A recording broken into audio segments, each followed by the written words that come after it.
Dear ladies and gentlemen, today I would like to draw your attention to one interesting fact, which you may find absolutely insignificant, but nevertheless I will draw your attention to it. Let's take a look at this fragment. Вот. Ну так вот. Вот. Я сейчас скажу, что было дальше, и назову даты, чтобы не было путаницы. Did you notice what flag is to the right of the so-called president of the so-called Russian Federation behind his back? Most of you will say, what? It's Russian national flag. No, no, no. It's not Russian national flag. And you know why? Because Russian national flag consists exclusively of three horizontal stripes: white over blue over red.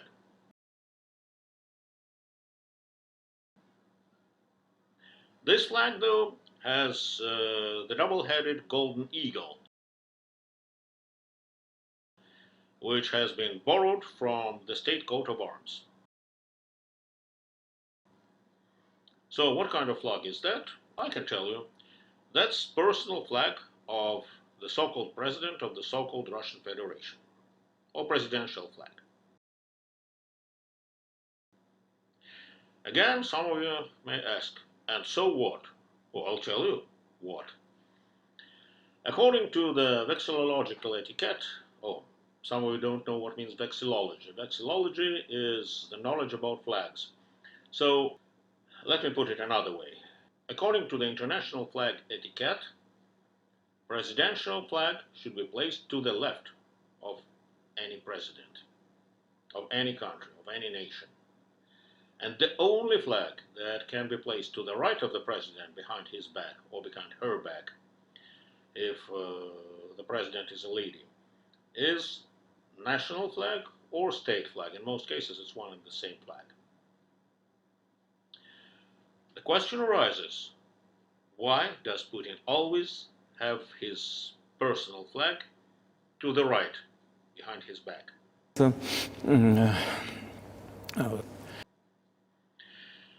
There is one guy, actually there was one guy, because he passed away several years ago, a specialist in Russian heraldry and a journalist whose name was Mitya Ivanov, or Dmitry Ivanov.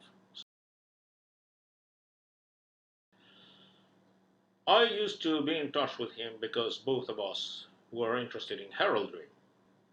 And at one of heraldic forums, someone asked him a question.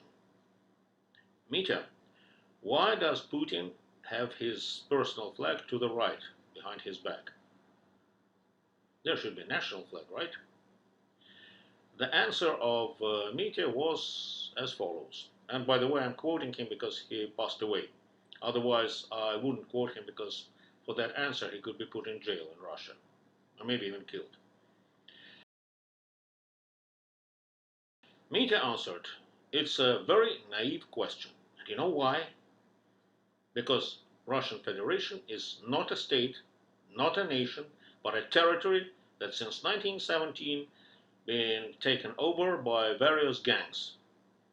Indeed, contemporary Russia is a territory under control of a gang of thieves, murderers, and terrorists. You may agree or disagree with this statement, but I completely agree with the deceased Mitya Ivanov. It's not a nation and not a state. And accordingly, continued Mitya, it doesn't really matter where they put any flag. Yes, they accepted an old national flag in order to give themselves some legitimacy, and also invented coat of arms, but generally speaking, it's all butaphoric. Because again, Russian Federation is not a state but a territory. That's actually all I wanted to say today, and you may ask me a question. And what's in it for us? We are not Russians. We do not care. And you are right.